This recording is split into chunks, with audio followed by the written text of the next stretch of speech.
Orient bell tiles studio से आप देख रहे हैं एबीपी न्यूज। नमस्कार, बहुत स्वागत है आप सभी का। आप देख रहे हैं एबीपी न्यूज, आपके साथ मैं हूं अपर्णा मौजम। दिल्ली चुनाव के नतीजों के बाद से ही इस सवाल पर बहस जारी है कि बीजेपी चुनाव तो जीत गई, लेकिन मुख्यमंत्री कौन बनेगा। रेस में कौन सा नाम आगे है या कितने नामों की चर्चा है, इसको लेकर कयासों का दौर जारी है, लेकिन अंतिम फैसला अभी बाकी है। आखिर जनता ने नेता चुना है तो जनता ही अपना सीएम भी चुने। इसी सवाल के साथ आज हमने दिल्ली के अलग अलग इलाकों में जन चौपाल की। दिल्ली के दिल में क्या है वो तो 8 फरवरी को दिल्ली ने बता ही दिया है। बीजेपी को बहुमत दे दी है, लेकिन अभी सरकार बनने में कुछ वक्त बाकी है, क्योंकि विधायक दल की बैठक होनी है। सीएम कौन होगा, इस पे मोहर लगनी है। एक एक करके सबसे बात करते हैं। आपसे शुरू करते हैं। सर, क्या नाम है आपका? मेरा नाम भगत जोशी है। भगत जी, क्या लगता है दिल्ली का सीएम कौन? दिल्ली का सीएम वही बनेगा जो जिससे हेड हाई कमांड को एक्सपेक्टेशन होगा कि हमारे उस पर सही उतरेगा। जो भाजपा की विचारधारा है और मेरे ख्याल आरएसएस की विचारधारा है, जो मेल खाएगा वही लोग हैं। आशीष जी, आपसे बात करते हैं। ये बताइए आशीष जी, क्या लगता है कौन होगा दिल्ली का सीएम? देखिए, पार्टी ने हमेशा चौंकाने वाला काम किया है, लेकिन कई समीकरण, कई चीज़ें पार्टी देखती है अपने हिसाब से कि क्या है और जो बेस्ट कैंडिडेट काम के लिए होता है। तो इस इलाके ने जो जिन शहरों को देख रखा है उसमें 2 नाम बहुत बड़े हैं। एक सिरसा जी का नाम है जो कि एक बड़ा नाम है, वैसे भी पार्टी के जनरल सेक्रेटरी रह चुके हैं और उन्होंने काम करने का उनका तरीका जो है बहुत तेज़ है। उनको हम कोई भी काम कहते हैं तो वो इस तेज़ी से करते हैं और ये नहीं कहते कि मेरे डिपार्टमेंट का है नहीं है। तो उन्होंने इस तरह से यहाँ के लोगों को काम करके दिया और हर इशू पे। दूसरा जो यहाँ देख रखा है, प्रवेश वर्मा जी ने यहाँ काम किया है और उनके पास भी हम लोग जब भी किसी काम को गए तो ही हैज़ जस्ट बाकी सबको रोक के फटाफट हमारे काम करके दिए। क्या नाम है सर? मेरा नाम शशांक कुमार है। शशांक जी, ये बताइए किसे बनाना चाह रहे हैं दिल्ली का सीएम? देखिए, दिल्ली का सीएम तो भाजपा की जो। आप किसे बनाना चाह रहे हैं? हम तो हमारे तो सिरसा जी भी हैं, उसके बाद प्रवेश जी भी हैं, दोनों हैं बड़े अच्छे कैंडिडेट रहे हैं, दोनों ने बहुत अच्छा काम किया है। मैं राजेश खन्ना। राजेश जी, ये बताइए किसको दिल्ली का सीएम बनाना चाह रहे हैं आप? कौन होगा दिल्ली का सीएम, क्या लगता है? देखिए, जो मोस्ट डिजर्विंग है, डिजर्विंग तो सारे हैं ये लोग, सबने बहुत मेहनत करी है। पार्टी जिसके ऊपर हाथ रख देगी वो बन जाएगा। लेकिन जैसे वीरेंद्र गुप्ता हैं, उन्होंने मतलब जब 3 जीत के आए थे तब भी वो उनमें से एक थे। और अगर हम महिला की तरफ जाएँ तो रेखा गुप्ता हैं, उन्होंने भी मतलब बहुत अच्छी जीत करी है और वो भी जुझारू मतलब निगम पार्षद से लेके लड़ती रही हैं। दिल्ली के आम लोग नए सीएम को लेकर क्या उम्मीदें रखते हैं, लक्ष्मीनगर में लोगों से बात की एबीपी न्यूज संवाददाता दीपक रावत ने। जी, ये बताइए कि आप किस तरीके का सीएम सोचते हैं, क्योंकि अभी तो बहुत लंबा समय लग रहा है बीजेपी को नाम अनाउंस करने में। देखिए जी, हम तो ये चाहते हैं, दिल्ली की जनता ये चाहती है कि एक ऐसे व्यक्ति बैठे जो मोदी जी के साथ ताल बताल काम कर सके। अगर वो 24 में से 18 घंटे काम करते हैं तो दिल्ली का सीएम भी ऐसा ही चाहिए, क्योंकि दिल्ली की जो दुर्दशा हो चुकी है पिछले कुछ सालों से, जो एक विश्वास जगाया था लोगों के बीच में था, लेकिन उन पे खरे ना उतर पाए केजरीवाल जी। उनमें किसी का नाम है? देखिए जी, नाम तो यहाँ बहुत सारे चलते हैं, चाहे प्रवेश वर्मा जी का नाम ले लें, विजेंद्र गुप्ता जी का ले लें, रेखा जी का ले लें, या और भी जितने भी लोग हैं, इन सब के नाम चलेंगे। आपको क्या लगता है कौन होना चाहिए दिल्ली का मुख्यमंत्री? जिस तरीके से अभी दिल्ली को पिछली मेरी 27 ईयर्स की एज है, मैंने देखा तो आज तक दिल्ली को ना एक अपना नेता नहीं मिल पाया। जिस प्रकार यूपी में योगी जी हैं, भजन लाल शर्मा जी हैं, शिवराज सिंह जी थे, तो उसी प्रकार एक पर्सनैलिटी ऐसी चाहिए जो आने वाले टर्म के लिए मिनिमम 15 से 20 सालों के लिए दिल्ली का एक अच्छा नेता बन के उभर के आए। उस तरीके से एक ऐसा फेस चाहिए जिस तरीके से योगी जी और भजनलाल शर्मा जी का फेस। आपको कोई ऐसा फेस लगता है? इस तरीके का मेरे को तो फेस लगता नहीं, क्योंकि बीजेपी का हमेशा ये कंसेप्ट। कोई एक नाम जो आपके मन में? नहीं, इस तरीके से नहीं, वाइल्ड कार्ड एंट्री हो सकती है किसी की भी। सर, आपके मन में क्या नाम है सीएम? नाम अभी फिलहाल हमारे मन में तो 48 विधायकों में से ही एक का है, ठीक है, लेकिन हमें फिलहाल चेहरा योगी की तरह चाहिए। जैसे यूपी में चल रहा है ना योगी मॉडल, वही हमें दिल्ली में चाहिए। इस तरह का हो तो बहुत। कोई चेहरा नजर आता है? चेहरे ही चेहरे हैं, सारे 48 चेहरे हैं इसके अंदर। हाँ, सारे चेहरे, तभी तो हमने जिता के भेजे 48 कमल। बीजेपी के नेताओं की तरह बात करें, नाम नहीं बताऊंगा। सर, आपको क्या लगता है? लगता है जैसे मोदी जी चाहेंगे, जिस तरीके से वो काम कर रहे हैं, यूपी में योगी जी जैसे काम करते, तो वैसा ही दिल्ली का भी सीएम एक चाहिए जो दिल्ली की जनता को अच्छा व्यवस्था दे सके, सुचारू रूप से चला सके। बस मोदी जो चाहेंगे वही। हाँ, वहीं दिल्ली का मुख्यमंत्री कौन, इस सवाल को लेकर शालीमार बाग की जनता क्या सोच रही है, ये जानने के लिए वहां के लोगों से खास बातचीत की एबीपी न्यूज संवाददाता वरुण जैन। दिल्ली में कौन बनेगा मुख्यमंत्री, इस सवाल पर सस्पेंस अभी भी बना हुआ है। इस वक्त हम शालीमार बाग विधानसभा के अंदर मौजूद हैं। आपको बता दूं, यहाँ पर रेखा गुप्ता ने आम आदमी पार्टी की वंदना कुमारी को हराया है और इस वक्त जो शालीमार बाग की जनता है वो हमारे साथ मौजूद है और हम इन्हीं से बात करते हैं कि क्या सोचते हैं कि दिल्ली का मुख्यमंत्री कौन होगा। सर, आप अपना नाम बता दीजिए और कौन बनेगा मुख्यमंत्री। आशुतोष गुप्ता मेरा नाम है। शालीमार बाग से अभी रेखा गुप्ता जी ने विधानसभा का चुनाव जीता है और जीत भी काफ़ी अच्छी मार्जिन से हुई है। 29,500 वोटों से लगभग जीत हुई है और काफ़ी उनको एक्सपीरियंस है। 3 बार की निगम पार्षद रह चुकी हैं और शालीमार बाग में भी जिस तरीके से उन्होंने काम किया काफ़ी लोकप्रिय हैं। तो हम सबकी इच्छा तो यही है कि रेखा गुप्ता जी बने, क्योंकि प्रशासनिक अनुभव भी है और काम निकलवाना, काम करवाना भी जानती हैं। तो शालीमार बाग से हैं तो इसलिए चाहते हैं रेखा गुप्ता मुख्यमंत्री बने। आप बताएं सर, कौन बनेगा मुख्यमंत्री। गौरव गोयल नाम है मेरा। रेखा गुप्ता जी ने जो काम शालीमार बाग के लिए किया है, हम चाहते हैं वो काम पूरे दिल्ली में होए। कौन बनेगा मुख्यमंत्री। देखो, मेरा मानना तो ये है कि आज की डेट में ना रेखा गुप्ता जी जिनका काम ही सिर्फ उनकी पहचान है, तो जितना काम उन्होंने शालीमार बाग के लिए किया, अगर वो बनेंगी तो पूरी दिल्ली का विकास बहुत बढ़िया से करेंगी। शालीमार बाग का विकास हुआ है तो इसलिए रेखा गुप्ता चाहिए, लेकिन और लोगों से बात करते हैं। सर, कौन बनेगा मुख्यमंत्री। देखो जी, ये नाम तो कई हैं, बाकी सबसे बढ़िया तो है लगा जो प्रवेश वर्मा जी एक दावेदार है, जिन्होंने सीएम ऑफ दिल्ली को हराया और अच्छी वोटों से हराया और उनके पिताजी भी यहाँ पे पहले सीएम रह चुके हैं, उनका भी अनुभव अच्छा है। तो उम्मीद है कि उन्हीं को ही बनाया जाए और वही बनने चाहिए। क्या आपको लगता है कोई और नाम भी सजेस्ट करेंगे आप, जो आपको लगता है मुख्यमंत्री बन सकता है। रेखा गुप्ता जी के सिवाय हम नहीं चाहते कि कोई और मुख्यमंत्री बने, क्योंकि हमने डेवलपमेंट देखी है अपने सामने, अपने विधानसभा क्षेत्र में उनके डेवलपमेंट देखी है। हम चाहते हैं वो डेवलपमेंट दिल्ली में आए और सब लोग देखें, तो अपने आप सराहनीय रहेगा। सियासत की हर हलचल पर आम लोगों की पैनी निगाहें टिकी हुई हैं। सेंट्रल दिल्ली में आम लोगों से बात की एबीपी न्यूज संवाददाता निपुण सहगल ने। दिल्ली में चुनाव परिणाम आए कई दिन हो गए, लेकिन मुख्यमंत्री का चेहरा सामने नहीं आया है। बीजेपी को जीत मिली है, लेकिन मुख्यमंत्री बनेगा कौन, इसे लेकर सस्पेंस बना हुआ है। इस बीच हम हैं केंद्रीय दिल्ली में, केंद्रीय सचिवालय के सामने, शास्त्री भवन के पास, और यहाँ पर दिल्ली की जनता से हम बात करेंगे कि उनको क्या लगता है कौन मुख्यमंत्री बनेगा और क्या अपेक्षा उनकी है। आप बताइए, दिल्ली का मुख्यमंत्री कौन बनेगा, इसको लेकर तो सस्पेंस चल रहा है अभी तक। आपको क्या लगता है कौन बनेगा।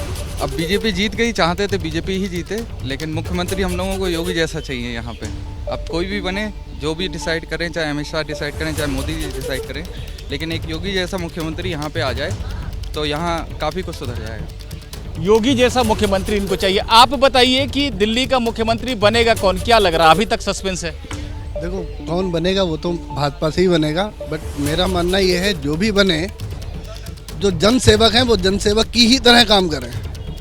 तो पिछली जो पार्टी थी वो तो जन सेवा के नाम पर ही, भ्रष्टाचार विरोधी आंदोलन के नाम पर ही पावर में आई थी। आपको लगता है वही लीगेसी आगे बढ़ानी। खाली पार्टियां ही जनसेवक थोड़ी ना है, और भी डिपार्टमेंट है जो जनसेवक है। पुलिस भी तो जनसेवक ही है। और जो पार्टी, मतलब आप कह रहे हैं कि मुख्यमंत्री जो भी बने सारे विभागों को टाइट करके रखे और लोगों की सेवा की तरफ जो है उनको काम, उनसे काम करवाए। लोग डरते हैं उनके पास जाने से। अरे यार पुलिस खड़ी है, अरे यार ये वो खड़ा है, मैं नहीं जाऊंगा यहाँ पे। ठीक है, तो इस तरह से चल रहा है, ये सब खत्म होना चाहिए। ये सब खत्म ही नहीं हो रहा। एक सज्जन का कहना है कि योगी जैसा हो, इनका कहना है कि सरकारी विभागों को टाइट करके रखा जाए, जन सेवा उनसे करवाई जाए।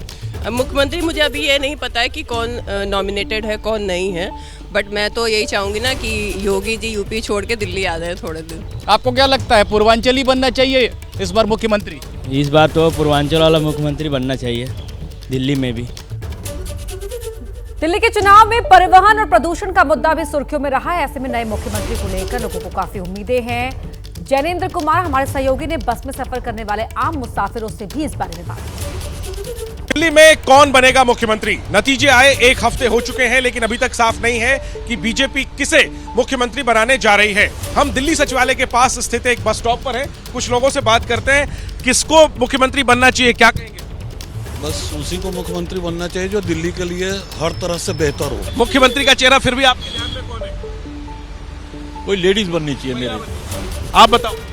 सर, योगी जी की कोई छवि आ जाए या मोदी जी की कोई छवि आ जाए तो हमारे दिल्ली का कुछ उद्धार हो जाएगा। एक बस आई है, हम जरा इसमें चढ़ते हैं। हम कुछ लोगों से बात करते हैं कि बात तो हम कर ही रहे हैं, लोगों से जानते हैं कि उन्हें कैसा मुख्यमंत्री चाहिए। सर, आप इतने बुजुर्ग हैं, अनुभवी हैं, आप बताइए कौन इस बार मुख्यमंत्री बनने जा रहा है और किसे बनना चाहिए? ऐसे तो प्रवेश गुप्ता और विजेंद्र गुप्ता का नाम आ रहा है। प्रवेश वर्मा और विजेंद्र गुप्ता, हाँ अच्छा। नाम आ रहा है, लेकिन अब मंत्रिमंडल समूह का बैठक होगा, उसमें डिसाइड करेंगे। आप कहाँ से आ रही हैं? हम आ रहे हैं मुरादाबाद जिला से। अच्छा, आप लोग यूपी के हैं? दिल्ली में रहते हैं। दिल्ली में रहते हैं? वोट है। अच्छा, वोट है, दिखाइए जरा उधर, उस कैमरे की तरफ दिखाइए। तो किसको वोट दिया इस बार? मोदी जी को। मोदी जी को वोट दिया। अब मुख्यमंत्री किसको आप लोग बनते हुए देखना चाहते हैं? जो सही करे वही सही है। जो सही करे, कोई ऐसा नाम ध्यान में नहीं है कि इसे इन्हें बनाना चाहिए? रख है, लग गई है, राशन कार्ड नहीं बन पावा उनसे अभी तक हमारा। हाँ, 6 साल जमा, 7वीं साल लग गई जमा करे हुए राशन कार्ड। तभी लोगों ने सरकार बदली है। आप चलिए, आप खत्म कर दीजिए, कोई बोले उसी पे खत्म करूंगा। किसे मुख्यमंत्री बनाना चाहिए?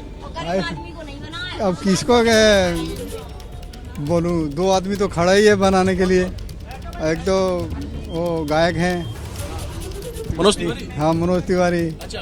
और एक का नाम नहीं जानता। आप चाहते मनोज तिवारी सीएम बने? हाँ, बने। क्या खूबी है उनमें? उनमें क्या है कि वो सही काम करते हैं। अच्छा। हाँ। दिल्ली में चुनाव के नतीजों के बाद से सवाल को लेकर बहस जारी है कि दिल्ली का अगला मुख्यमंत्री कौन होगा। कयासों के इस दौर में एबीपी न्यूज को सीएम चेहरे को लेकर पुख्ता जानकारी मिली। तो दिल्ली में मुख्यमंत्री पद की रेस से जुड़ी सबसे बड़ी खबर आपको बता रहे हैं, एबीपी न्यूज के पास है सीएम चेहरे से जुड़ी सबसे पुख्ता जानकारी की। सीएम पद की रेस में 3 नाम हैं। सबसे आगे मनजिंदर सिंह सिरसा, रेखा गुप्ता और जितेंद्र महाजन के नाम पर चर्चा है। इन्हीं 3 में से एक को दिल्ली का अगला सीएम चुना जा सकता है। बड़ी खबर एबीपी न्यूज को सूत्रों के हवाले से बड़ी जानकारी मिली है कि जो तमाम नाम थे उनमें रेस में 3 नाम सबसे आगे चल रहे हैं। जितेंद्र महाजन, मनजिंदर सिंह सिरसा और रेखा गुप्ता, ये 3 नाम जो हैं सीएम पद की रेस में सबसे आगे चल रही है।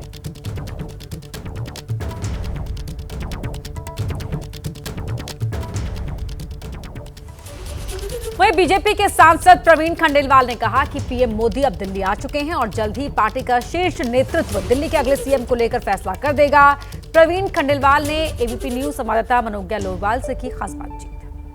प्रधानमंत्री नरेंद्र मोदी अब भारत वापस आ चुके हैं। जल्दी फैसला होगा कि आखिरकार दिल्ली का मुख्यमंत्री कौन बनेगा। इस पर बात करने के लिए हमारे साथ प्रवीण खंडेलवाल जी हैं, सांसद हैं दिल्ली से।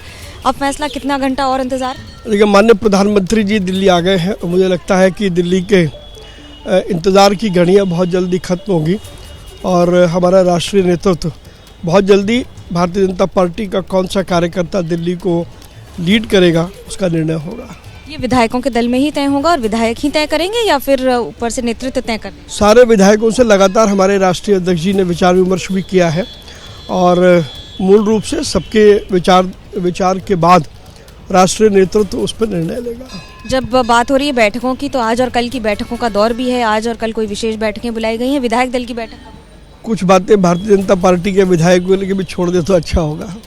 जब आप बात कर रहे हैं इस समय मुख्यमंत्री बनने की, तो आम आदमी पार्टी सीधा वार कर रही है ये कहते हुए कि फैसला तो ले नहीं पा रहे हैं, दिल्ली के लिए क्या ही फैसले लेंगे। देखिए, आम आदमी पार्टी ने 10 साल दिल्ली के लिए कोई फैसला नहीं लिया और दिल्ली बद से बदहाल हो गई। अब वो हमें ज्ञान दे रहे हैं।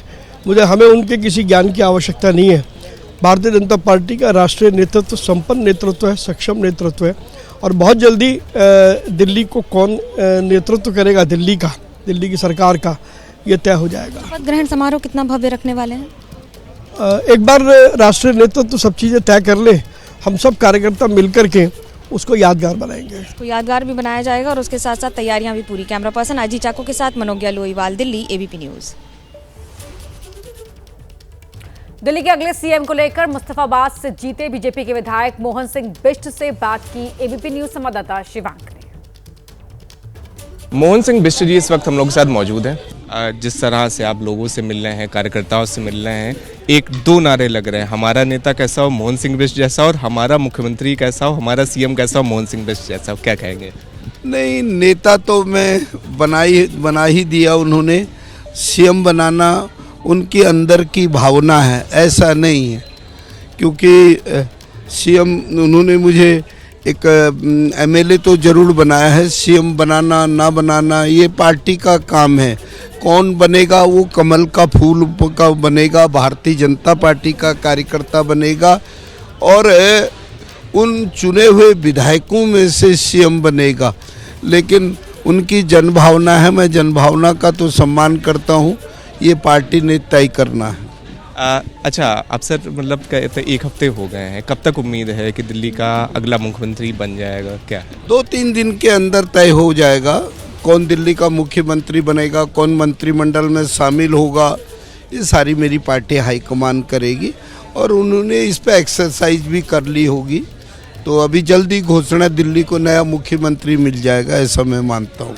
बस आपसे आखिरी सवाल, आप मतलब कहते हैं अनुशासनात्मक कहते कार्यकर्ता भी आप हैं, आप बहुत ज़्यादा तो मतलब नहीं बताएंगे, लेकिन क्या कुछ मांग रखी आपने पार्टी से, कुछ भी किसी भी मतलब पद को लेके? क्योंकि कयासों के बजाय बहुत मतलब चल रहे, किसी दिन आपका नाम मुख्यमंत्री पद के लिए आता है, किसी दिन स्पीकर पद के लिए आता है ना। निश्चित रूप से मैंने कभी कोई चीज़ नहीं मांगी और ना मैं मांगने के लिए पार्टी में काम कर रहा हूँ।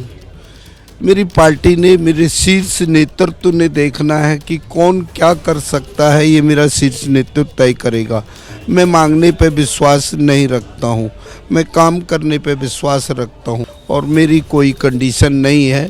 कंडीशन करना, बनाना ना बनाना ये पार्टी का काम। आपकी पार्टी ने अच्छा ही सोचा होगा जो भी। हाँ, निश्चित रूप से मेरी पार्टी ने जो भी सोचा होगा दिल्ली के हित में और पार्टी के हित में और मुस्तफाबाद के हित में सोचा होगा, ऐसा मैं मानता हूँ।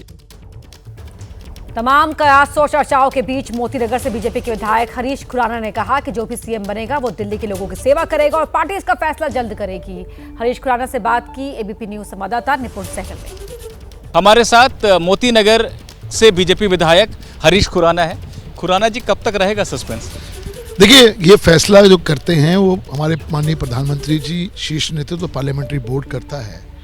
प्रधानमंत्री जी, आपको मालूम है, कल देर रात ही वापस लौटे हैं विदेश की यात्रा से, तो आज या कल में ऑब्जर्वर नियुक्त होंगे और उसके बाद बहुत जल्दी मुख्यमंत्री, आपको दिल्ली का मुख्यमंत्री मिलेगा, देखने को मिलेगा। लेकिन ये तय है कि दिल्ली के अंदर अब जो डबल इंजन की सरकार बनने जा रही है वो डबल तेज़ी से विकास करेगी दिल्ली का, ये तय है। प्रायोरिटीज़ बिल्कुल सेट है। प्रायोरिटीज़ में दिल्ली की यमुना हमने साफ़ करनी है, मोदी जी का भी संकल्प है और जो हम सबकी इच्छा है कि यमुना एक बहुत अच्छा एक बने, वो एक हमारा प्रायोरिटी है। दिल्ली वालों को साफ़ पानी मिले, दिल्ली के अंदर सीवर व्यवस्था अच्छी हो, चाक चौबंद हो, वो है दिल्ली के अंदर, ये हमारी प्रायोरिटी रहने वाली है। मुख्यमंत्री कौन होगा कौन नहीं होगा इसका फैसला हमारा शीर्ष नेतृत्व करता है, माननीय प्रधानमंत्री जी और शीर्ष नेतृत्व करता है। बहुत जल्दी उसका फैसला हो जाएगा, आपको बता दिया जाएगा। बड़ी चर्चा है लोगों में, कोई कहता है कि पंजाबी बहुत से दिनों से सीएम नहीं बना है, कोई कहता है कि जाट सीएम बनना चाहिए, कोई पूर्वांचली की बात हो रही है। पार्टी में इन बातों को लेकर कोई चर्चा है? देखिए, निश्चित तौर के ऊपर स्वाभाविक है कि हर 28 साल के बाद अब दिल्ली का एक मुख्यमंत्री भारतीय जनता पार्टी का होने जा रहा है, तो हर वर्ग की एक इच्छा होती है कि हमारा वर्ग से बने। लेकिन इसका फैसला जो होगा वो शीर्ष नेतृत्व करने वाला है। सभी कुछ नाप तोल के दिल्ली के लिए सबसे भला कौन होगा, सबसे बेटर कौन होगा, वो फैसला शीर्ष नेतृत्व करता है। लेकिन निश्चित तौर के ऊपर, जैसे मैंने प्रायोरिटी बोला, मुख्यमंत्री कोई भी हो, लेकिन उसकी प्रायोरिटी भारतीय जनता पार्टी का जो एक संकल्प है, मोदी की जो गारंटी है, उसको पूरा करने की एक वो रहेगा। और निश्चित तौर के ऊपर डबल इंजन का विकास, डबल तेजी से विकास दिल्ली का होने वाला है, ये तय है।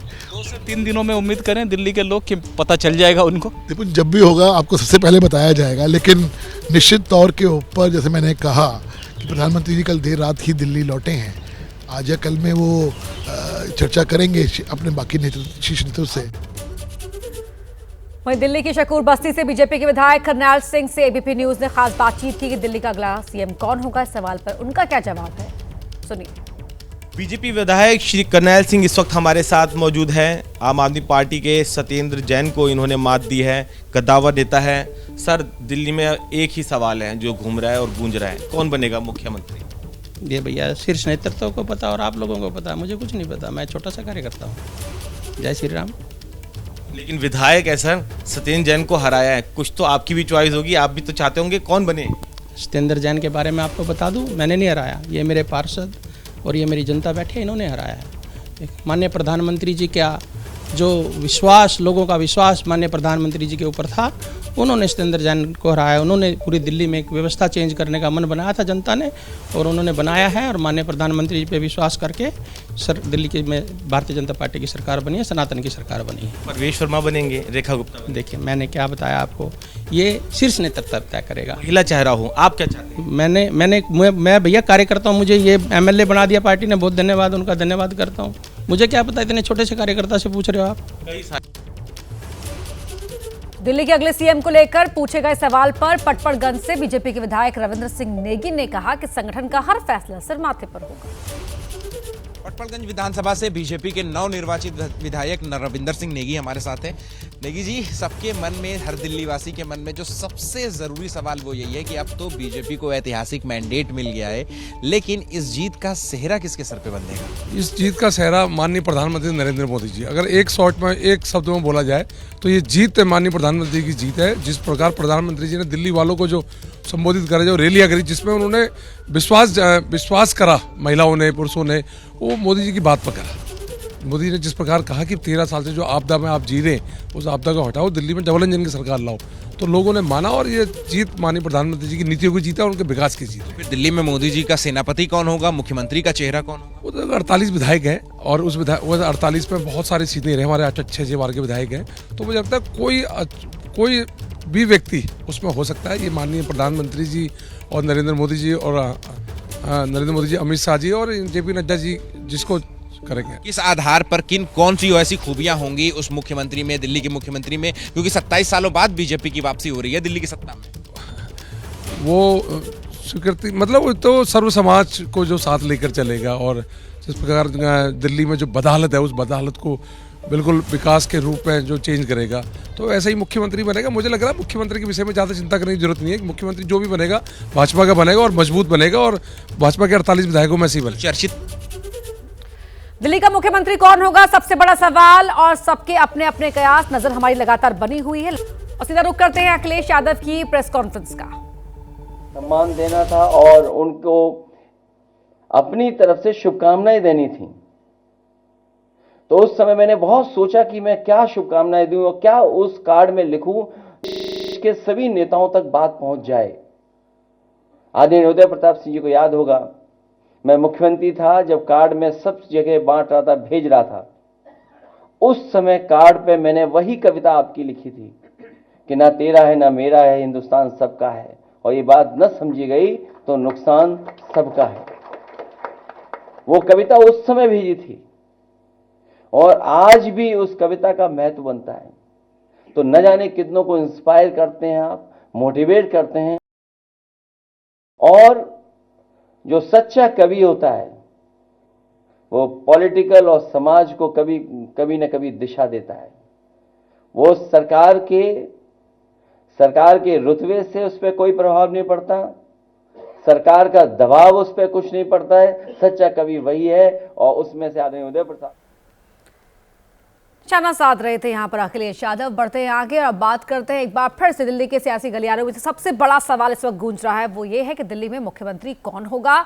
मुख्यमंत्री पद की रेस से जुड़ी हुई सबसे बड़ी खबर आपको बता रहे हैं कि इस रेस में 3 नाम सबसे आगे हैं। मनजिंदर सिंह सिरसा, रेखा गुप्ता और जितेंद्र महाजन के नाम पर है चर्चा। इन्हीं 3 में से एक हो सकता है दिल्ली का अगला मुख्यमंत्री।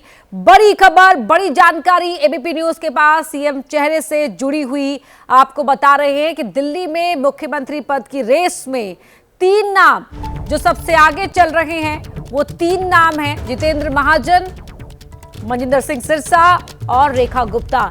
जितेंद्र महाजन से बात की है एबीपी न्यूज संवाददाता ने, आइए आपको सुनाते हैं बातचीत। हमारे साथ रोहतास नगर से बीजेपी विधायक जितेंद्र महाजन जी हैं। जितेंद्र जी, जिस तरीके से भारतीय जनता पार्टी ने प्रचंड बहुमत हासिल किया है इस विधानसभा चुनाव में, क्या लगता है किस तरीके की आगे की तस्वीरें होंगी? क्योंकि तमाम ऐसे मुद्दे हैं जिनको लेकर के बीजेपी ने दिल्ली की जनता से वादे किए हैं, और उन वादों को कैसे पूरा किया जाएगा?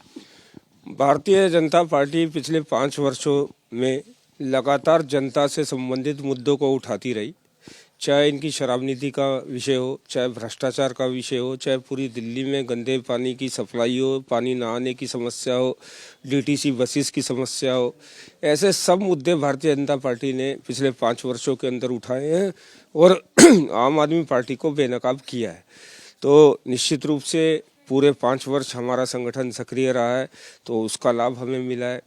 दूसरा, जनता की जो अपेक्षाएं हैं भारतीय जनता पार्टी से, तो निश्चित रूप से आदरणीय प्रधानमंत्री नरेंद्र मोदी जी के नेतृत्व में, उनके मार्गदर्शन में जैसे पूरा देश आगे बढ़ रहा है, वैसे दिल्ली भी आने वाले समय में आगे बढ़ेगी। अगर बात की जाए तो दिल्ली की जो तमाम समस्याएं हैं, चाहे यमुना की सफाई का मुद्दा हो, चाहे स्वच्छ पानी का मुद्दा हो, चाहे सड़क बिजली का मुद्दा हो, चाहे प्रदूषण का मुद्दा हो, ये तमाम ऐसे मुद्दे हैं जिनको लेकर के आपने 10 सालों तक केजरीवाल सरकार को घेरा है, लेकिन अब ये मुद्दे आपके पास हैं।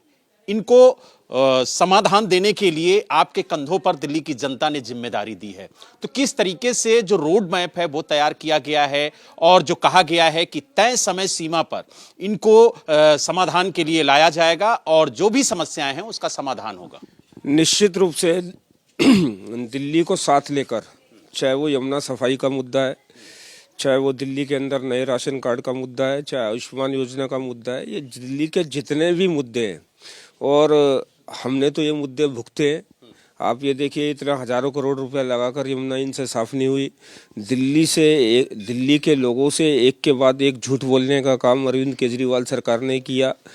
और निश्चिंत रहिए, मैं दिल्ली के लोगों को ये विश्वास दिलाना चाहता हूँ, रोहतास नगर की जनता को ये विश्वास दिलाना चाहता हूँ कि हमने जो वादे किए हैं उनको हम पूरा करेंगे। और दिल्ली की जनता पिछले इतने वर्षों से जो कुशासन से दुखी थी, ये कुशासन, सरकार का कुशासन हम लोग दूर करेंगे।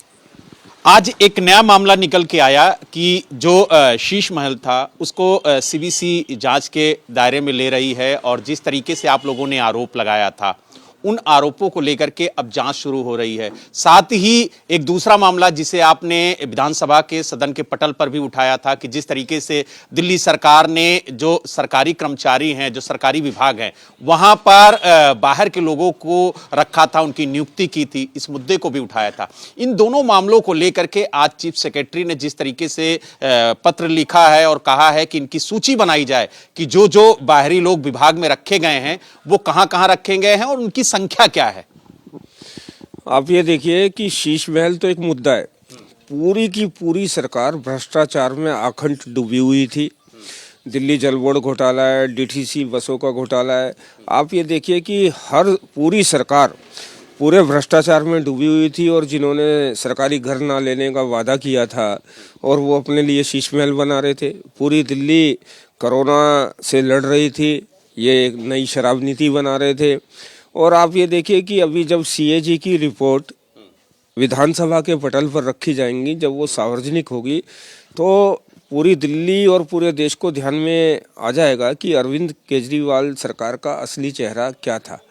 और इन लोगों ने दिल्ली से जितने वादे किए, आप देखिए कोई भी वादा इन लोगों ने पूरा किया नहीं। हजारों करोड़ रुपए खर्च कर यमुना की सफाई हुई नहीं, बुजुर्गों के लिए पेंशन खुली नहीं, पानी के बढ़े हुए बिलों को लेकर इन्होंने कुछ किया नहीं।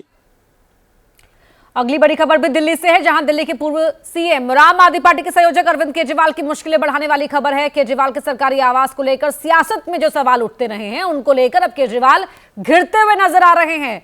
बड़ी खबर आपको बता रहे हैं किस तरह से बड़ी है मुश्किलें। केजरीवाल के सरकारी आवास के नवीनीकरण की जांच की जाएगी। 6 फ्लैग स्टाफ रोड बंगले की जांच के आदेश केंद्रीय विजिलेंस कमीशन ने दिए हैं। सीपीडब्ल्यूडी को केजरीवाल के बंगले की विस्तृत जांच के आदेश दिए गए हैं। बीजेपी विधायक विजेंद्र गुप्ता ने इसकी शिकायत की थी और अब सीपीडब्ल्यूडी इस बंगले के हर हिस्से की जांच करेगी कि नवीनीकरण में कितना पैसा खर्च किया गया, कितने महंगे पर्दे, कितने महंगे सोफे, कारपेट कहां से लाया गया, टाइल किस तरह की थी, हर एक चीज की जांच की जाएगी।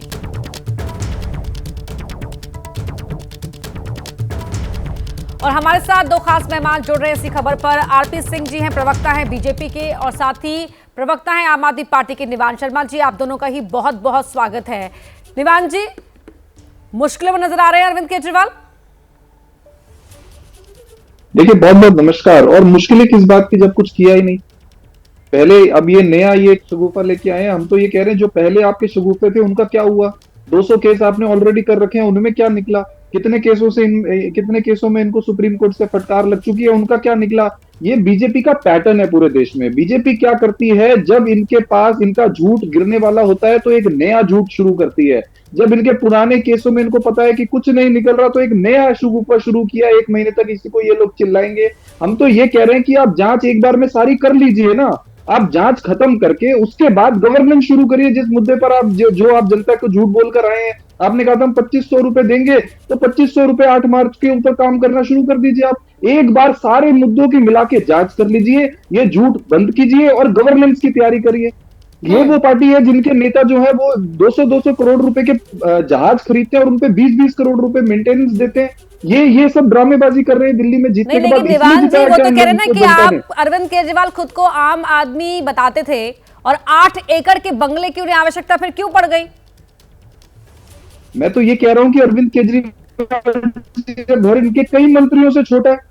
इनके कई मंत्री भी तो आम आदमी बताते हैं अपने आप को। उन्होंने क्यों लिया उससे बड़ा घर? अरे सरकारी आवास था वो, मुख्यमंत्री उसमें रहते थे, मुख्यमंत्री का स्टाफ उसमें काम करता था, दुनिया भर की एजेंसी जो मुख्यमंत्री के लिए लगी होती हैं वो काम करती थी उसमें। आप एक बिना बात के मुद्दे को इतना तूल देते जा रहे हैं। क्यों दे रहे हैं? उसकी वजह ये है क्योंकि इनके पास गवर्नेंस करने के लिए कुछ भी नहीं है। ये इन्होंने अपनी सरकार की नीयत शुरू में बता दी है। वो कहते हैं ना ठीक है। आरपी सिंह जी, गड़े मुर्दे क्यों उखाड़ रहे हैं? सरकार के गठन पर आप ध्यान दीजिए ना, ये कह रहे निवान शर्मा जी।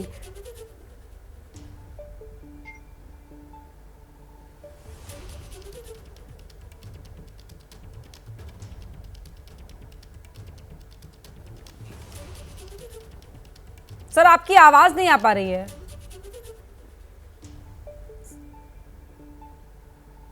ठीक है आरपी सिंह जी, आपकी आवाज को हम दुरुस्त करवाते हैं। निवान शर्मा जी, एक और सवाल। आप तो कह रहे हैं कि गवर्नेंस पर उनका ध्यान नहीं है, लेकिन जो बीती सरकार में हुआ, अगर कुछ गलत हुआ है, आरोप लगाए गए, शिकायत की गई, तो जांच तो होगी ही ना। आप लोग जांच से क्यों घबरा रहे हैं अगर आप सही हैं तो? देखिए हम तो ये कह रहे हैं कि अगर भाजपा को जांच ही करनी होगी तो देश में बहुत सारी जगहें हैं जहां पे सीएजी की रिपोर्ट है कि घोटाले हुए हैं। इलेक्टोरल बॉन्ड पे जांच क्यों नहीं होती है? राम मंदिर में जो जमीन घोटाला हुआ उस पे जांच क्यों नहीं होती है? जो बीफ एक्सपोर्टर से चंदा लिया गया उस पे जांच क्यों नहीं होती है? जो सीएजी रिपोर्ट में 11 लाख करोड़ रुपए की रेगुलरिटीज आ जाती है एक स्टेट में, उस पे जांच क्यों नहीं होती है? इनको भ्रष्टाचार से कोई परेशानी नहीं है। अगर भ्रष्टाचार से इन्हें परेशानी होती तो 70,000 करोड़ रुपए का घोटाला करने वाले को अपनी सरकार में लेके क्यों उप मुख्यमंत्री बनाते? सिंचाई घोटाला करने वाले को क्यों मुख्यमंत्री बनाते? आदर्श घोटाला करने वाले को क्यों राज्यसभा भेजते? इनको जांच से कोई मतलब नहीं है। इनका एक ही मकसद है, केवल और केवल अपने विरोधियों को बदनाम करना। अगर आप लोग पांच साफ हैं तो फिर डर किस बात का? डर किस जांच का? हो जाए जांच, अगर आप पांच साफ हैं तो। देखिए हम तो पूरे देश भर की सारी एजेंसियों की जांच झेल ही तो रहे हैं, लेकिन ये भी तो पूछेंगे ना कि मिला क्या? आपकी जांच की वजह से कोर्ट एजेंसीज को केस्ड पैरेट बोल देता है, तो सवाल तो पूछेंगे ना हम। क्यों एजेंसीज को केस्ड पैरेट बनाया? क्यों आपने ईडी को फटकार लगवाई कोर्ट से? क्यों सीबीआई को फटकार लगाई? क्यों प्रशासन को फटकार लगाई? क्यों एसबीआई को फटकार लगाई? तो पूछेंगे तो सही हम। आप केस करो, आप रोज एक नया केस करो। आरपी सिंह जी जुड़ गए हमारे साथ एक बार फिर से। आरपी सिंह जी, पहले भी जांचें होती रही है, अब इस जांच का क्या फायदा? गवर्नेंस पर ध्यान दीजिए कह रही है आम आदमी पार्टी। 10 साल इन्होंने बड़ी अच्छी गवर्नेंस की है, तभी तो दिल्ली की जनता ने उनको रास्ता दिखा दिया बाहर का। अभी 10 दिन नहीं हुए, चिंता मत करिए। 2,500 रुपये भी देंगे, यमुना जी भी साफ करेंगे, स्कूलों की स्थिति भी सुधारेंगे, दिल्ली में नए स्कूल भी बनाएंगे, मोहल्ला क्लिनिक में जो फ्रॉड हो रहा था वो फ्रॉड बंद करके अच्छा मोहल्ला क्लिनिक भी करेंगे, और जो इन्होंने घोटाले की उनकी जांच कर इनसे पैसा भी वापस लेंगे। जो इन्होंने करोड़ों रुपए का घोटाला कर अपने चुनाव में पैसा खर्चा, वो पैसा भी वापस आएगा। ये जांच होने की जरूरत है ना कि वो 12 लाख रुपए का कमोड जो लगाएगा उसके ऊपर परमिशन किसने दी थी? तो जो 12 लाख के 12 कमोड दिए थे उसकी परमिशन किसने दी थी? वो जो दिए गए पानी साफ करने के लिए जो मशीन लगाने के लिए उसकी परमिशन किसने दी थी? उसके ऊपर साइन किसने किए थे? वो करोड़ों रुपए की जो टाइल्स और पत्थर लगे उस पर चॉइस किसने की थी? उस पर किसने ये तय किया था कि ये वाला पत्थर लगेगा या ये नहीं टाइल लगेगी? उस पर सिग्नेचर किसके हैं? वो जरा जानकारी आनी चाहिए ना।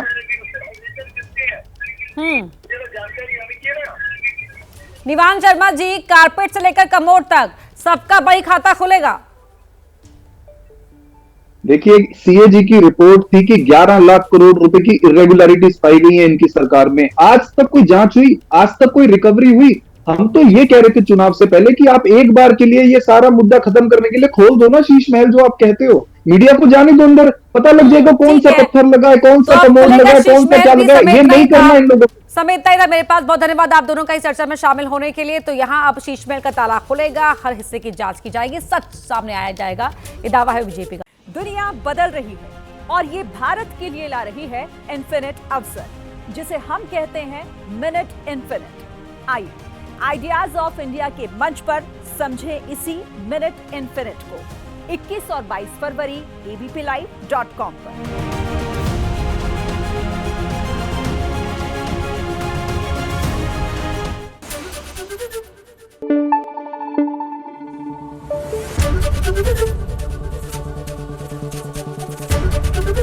एबीपी न्यूज आपको रखे आगे।